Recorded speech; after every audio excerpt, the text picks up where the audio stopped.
சத்தியம் உங்களை விடுதலையாக்கும். கர்த்தராகிய இயேசு கிறிஸ்துவின் நாமத்துக்கு மகிமை உண்டாவதாக. கிராஸ் டிவி தொலைக்காட்சி நேயர்களுக்கு அன்பின் வாழ்த்துக்கள். சத்தியத்தை அறிவீர்கள், சத்தியம் உங்களை விடுதலையாக்கும் நிகழ்ச்சிக்கு அன்போடு கூட வாழ்த்துகிறேன். தேவநாம மகிமைப்படுவதாக. கடந்த வாரங்களிலே நாம் தாழ்மை என்ற தலைப்பிலே ஆவிக்குரிய சத்தியங்களை கற்றுக்கொண்டு வருகிறோம். ஒன்று மட்டும் நிச்சயமாக உங்களுக்கு புரிந்திருக்கும். தாழ்மை இல்லையானால் 100க்கு 100 ஆசீர்வாதங்களை, நன்மைகளை, மேன்மையை, ஜெயத்தை, உயர்வை இழக்க வாய்ப்பு இல்லை, இழந்து போவோம் என்று வேதம் திட்டமாக கற்றுக் கொடுக்கிறது. மனத்தாழ்மை உள்ளவனோ கனமடைவான், மனத்தாழ்மை இல்லாதவன் கனவீனம் அடைவான். கர்த்தருக்கு முன்பதாக தாழ்மைப்படுங்கள், அப்பொழுது உங்களை உயர்த்துவார். தாழ்மை இல்லையானால் உயர்வு இல்லை. தாழ்மைக்கு வரும் பலன் ஐஸ்வர்யம், தாழ்மைக்கு வரும் பலன் தேவ மகிமை, தாழ்மைக்கு வரும் பலன் தேவ ஜீவன். மேன்மைக்கு முன்னானது தாழ்மை. அப்ப தாழ்மை இல்லையானால் மேன்மை இல்லை. ஒருவேளை எல்லா காரியத்திலும் நீங்க சரியா இருக்கலாம், ஆனா அந்த தாழ்மை இருக்குதான் யோசித்து பாருங்க. Price the Lord.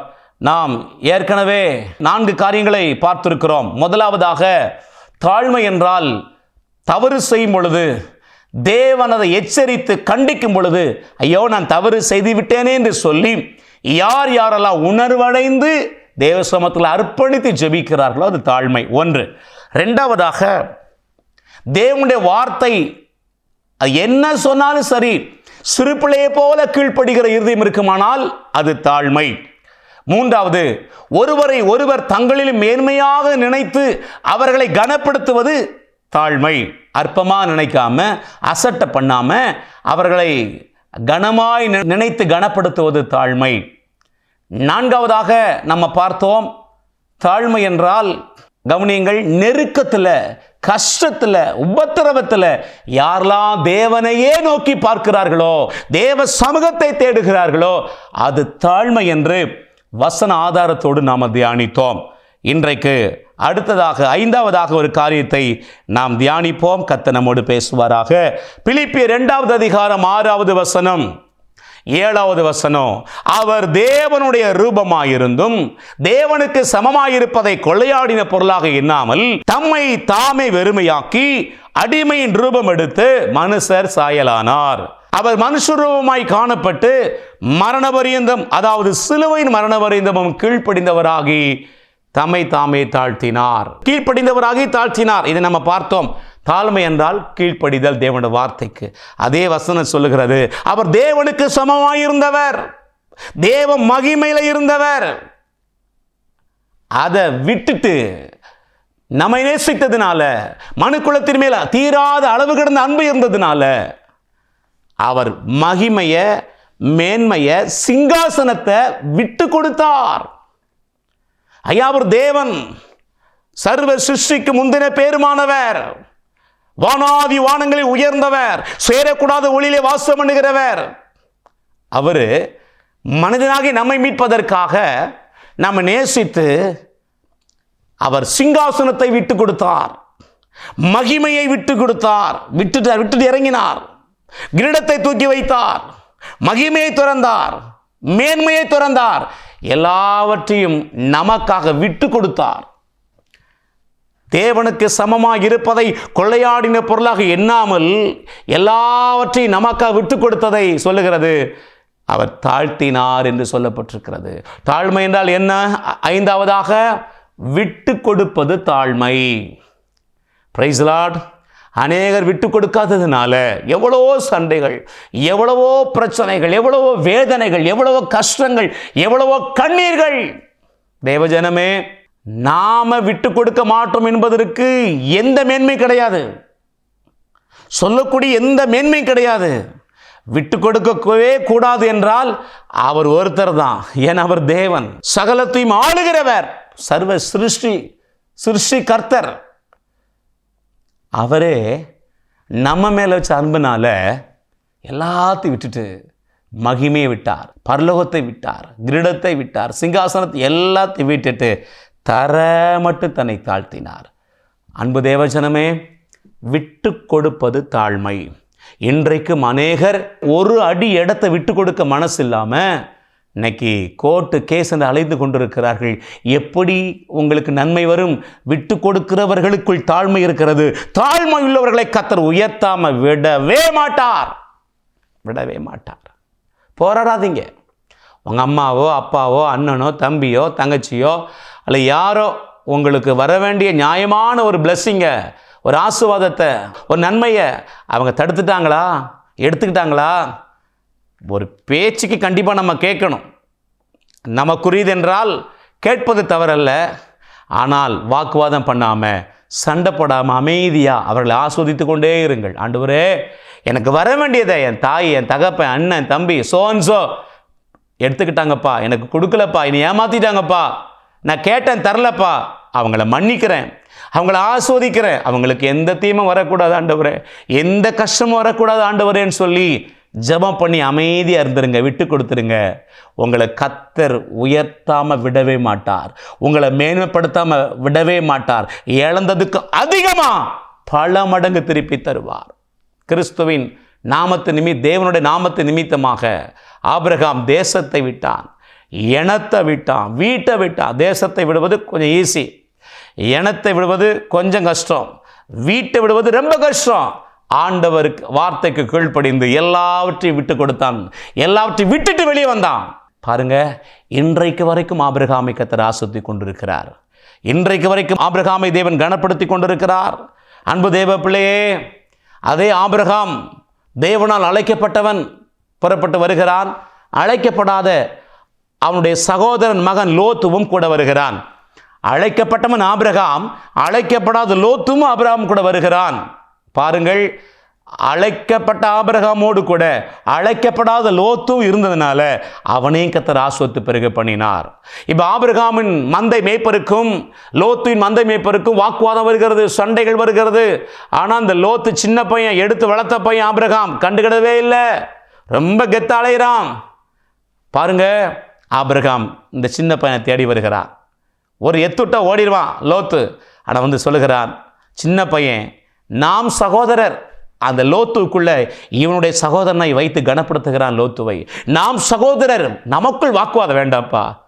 கானானியர் பெருசியர்லாம் இருக்கிறான், அவங்களாம் இதெல்லாம் பார்த்தா தூசிப்பாங்க தேவ நாமத்தை. வேண்டாம், நீ வடக்க போனால் நான் தெற்க போகிறேன், நீ மேற்க போனால் கிழக்க போகிறேன்ப்பா, தயவுசெய்து நமக்குள்ள வாக்குவாதம் வேண்டாம். அவ்வளோ பெரிய ஆபிரகாம் சின்ன பைய பொடி பைய லோத்துவுக்கு முன்னாடி விட்டு கொடுத்தான், இறங்கி வந்தான், தரை மட்டும் இறங்கி வந்தான்.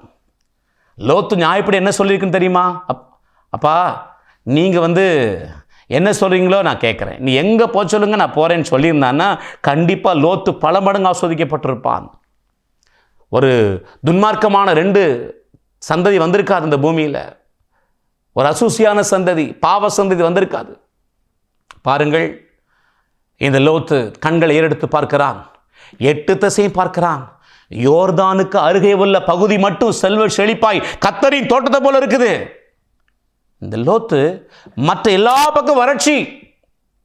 யோசிக்கவே இல்லை, நம்ம அழைக்கப்பட்ட நம்ம ஆபிரகாம் கூட வந்ததுனால தானே இவ்வளோ ஆஸ்வதிக்கப்பட்டோம், இவ்வளோ மேன்மை நமக்கு கிடச்சிச்சு. சரி, நம்ம அங்கே போயிட்டா நம்ம தகப்பன் என்ன பண்ணுவார்? அப்பா கூட பிறந்தவர் என்ன பண்ணுவார்? ஐயோ, அவங்க ஆடு மேய்ப்பல், ஆடுகள் மாடுகள் இருக்கிறதே யோசிக்காமல் போயிட்டான். ஆபிரகாம் பாம்போல கொண்டு இருக்கிறான். 3 பகுதியை பார்க்கிறான், எல்லாம் வறட்சி. ஆக செழிப்பான பகுதியை லோத்து எடுத்துட்டு போயிட்டான், இவன் விட்டு கொடுத்துட்டான். ஆபிரகாம் பரிதாபம் நின்று கொண்டிருக்கும் பொழுது தேவன் பின்னாடி அவன் தோல்ல கையப்பட்டார். ஆபிரகாமே, உன் கண்களை ஏறெடுத்துப்பார், நீ பார்க்கிற பூமியெல்லாம் நான் உனக்கு தருவேன், நீ நடக்கிற பூமியெல்லாம் உனக்கு தருவேன், நீ பார்க்கிறதெல்லாம் உனக்கு தருவேன். ஏன்னா தேவனுக்கு தெரியும் ஆபிரகாம் விட்டு கொடுத்தவன். இன்னைக்கு வரைக்கும் ஆபிரகாமை குறித்து பேசுகிறோம். ஐயா, எனக்கு ஒரு பெரிய அமேசிங்கான காரியம் என்ன தெரியுமா? இயேசு கிறிஸ்து சிலுவையில் ஏன் மரித்தாராம், ஏன் சாபமானாராம்? கலாத்தியர் 3:13 சாபமானார். ஏன் சாபமானாராம்? ஆபிரகாமுக்கு உண்டான ஆசீர்வாதங்கள் எல்லாம் நமக்கு வரும்படிக்கு இப்படி ஆயிட்டாம். அப்பா, அதில் பார்த்தீங்கன்னா ஆபிரகாம் தான் அங்கே ஹீரோவா ஹைலைட் பண்ணி காமிக்கிறார். அவனுக்கு கொடுத்த ஆசீர்வாதங்கள் எல்லாம் வரும்படிக்கு இயேசு ஜீவனை கொடுத்தாராம், த்ரூ ஜீசஸ் கிரைஸ்ட். தேவஜனமே, விட்டு கொடுத்த ஆபிரகாமை இன்னைக்கு வரைக்கும் பிளஸ் பண்ணிக்கிட்டே இருக்கிறாரு. விட்டு கொடுத்துருங்க, போராடாதீங்க, தயவுசெய்து போராடாதீங்க, ஊழியத்தில் போராடாதீங்க, கணவன்கிட்ட போராடாதீங்க, மனைவிட்ட போராடாதீங்க. பிள்ளைகள்கிட்ட போராடாதீங்க, சண்டை போடாதீங்க. அண்ணன், தம்பி, அக்கா, தங்கச்சி, சித்தப்பா, சித்தி, மாமா, மச்சான், போராடாதீங்க. நியாயமா வர வேண்டிய நன்மைன்னு ஒரு வார்த்தை கேளுங்க, தவறு இல்லை. ஆனால் கேட்டு கொடுக்கலையா விட்டுருங்க. விட்டுட்டு சபிச்சுக்கிட்டு இருக்காதீங்க. விட்டு கொடுத்துட்டு டெய்லி ஆசீர்வதிங்கப்பா. நியாயமா எனக்கு வர வேண்டியது, எனக்கு வர வேண்டிய சொத்து, எனக்கு வர வேண்டிய ஆஸ்தி, எனக்கு வர வேண்டிய பணம், எனக்கு வர வேண்டிய வேலை, ஆனால் எடுத்துக்கிட்டாங்கப்பா, அவங்கள மன்னிச்சிடுங்க ஆண்டவரே. அவங்க எந்த தீமை வரக்கூடாதுப்பா, நல்லா இருக்கணும்ப்பா. ஆசீர்வதிங்க, ஆசீர்வதிங்க, சபிச்சிடாதீங்க, அமைதியாக இருந்துருங்க, விட்டு கொடுத்துருங்க. அவங்க கண்ணுக்கு முன்னாடி உங்களையும் உங்க சந்ததியும் ஓஹோன்னு கத்தர் வைப்பார், மேன்மைப்படுத்துவார், மேன்மைப்படுத்தாம விட மாட்டார். உலகத்தில் சொல்றது எல்லாரும் கேட்டிருப்பீங்க, விட்டு கொடுக்கிறவர்கள் கெட்டு போக மாட்டார்கள் என்று சொல்லி. தேவஜனமே எப்படி இருக்கீங்க? சர்ச்சுக்கு போறீங்க, ஆண்டவரை ஆராதிக்கிறீங்க, காணிக்க போடுறீங்க, தசமா கொடுக்குறீங்க, ஆத்துமா அழிந்து ஓடுறீங்க ஊழியத்துக்கு. ஓகே, விட்டு கொடுத்துருக்கீங்களா? அந்த விட்டு கொடுக்கிற மனப்பான்மை இருக்குதா? சில சர்ச்சில் இடத்த கூட விட்டு கொடுக்க மாட்டேங்காங்க. அற்பமா அவங்க தான் உட்காருவாங்களா அந்த இடத்துல. பட்டா கொடுத்துருக்கு, அதில் யாரா உட்காந்துட்டாங்கன்னு எழுப்பி போடுறது, திட்டுறது. அற்பமான இந்த காரியத்தை விட்டு கொடுக்க முடியலையே, மகிமையான எந்த ஆசுவாத்தை நீங்க பார்க்க முடியும்? போட்டி, பொறாமை, கசப்பு, எரிச்சல், கோபம் விட்டு கொடுக்க முடியல. துணிகரமான ஒரு வாழ்க்கை. விட்டு கொடுப்பது தாழ்மை. ஐயா, இயேசு மேன்மையை, மகிமையை, சிங்காசனத்தை, பரலோகத்தை, எல்லா மகிமை எல்லாத்தையும் விட்டுட்டு கீழே இறங்கி வந்ததை வேதம் தாழ்மை என்று சொல்லுகிறது. தாழ்மை உள்ளவர்களை கர்த்தர் நிச்சயமாக உயர்த்துவார். ஏசாவை குறித்து, யாக்கோபை குறித்து ஒரு காரியத்தை சொல்ல விரும்புகிறேன். ஏசான்னு சொல்றதை விட காட்டுமிராண்டி ஏசா என்று சொன்னால் பொருத்தமா இருக்கும். நம்ம எல்லாருக்கும் தெரியும், அவன் தேவனுக்கு பிரியமில்லாம பல காரியங்களை செய்தவன் ஏசா. பாருங்கள், யாக்கோபு தேவனால முன்குறிக்கப்பட்ட யாக்கோபு அப்பாவை ஏமாற்றி, அண்ணன் ஏசாவை ஏமாற்றி போயிட்டான். எல்லாத்தையும் எடுத்துட்டு மாமா வீட்டுக்கு போயிட்டான். 21 வருஷம் கழிச்சு ரிட்டர்ன்ல வர்றான். யாப்போக்கு ஆற்றங்கரையில் ராம் முழுவதும் ஜெபிக்கிறான். விடிய காலம் நடந்த சம்பவம் தெரியும். மறுபடி புறப்பட்டு வருகிறான்.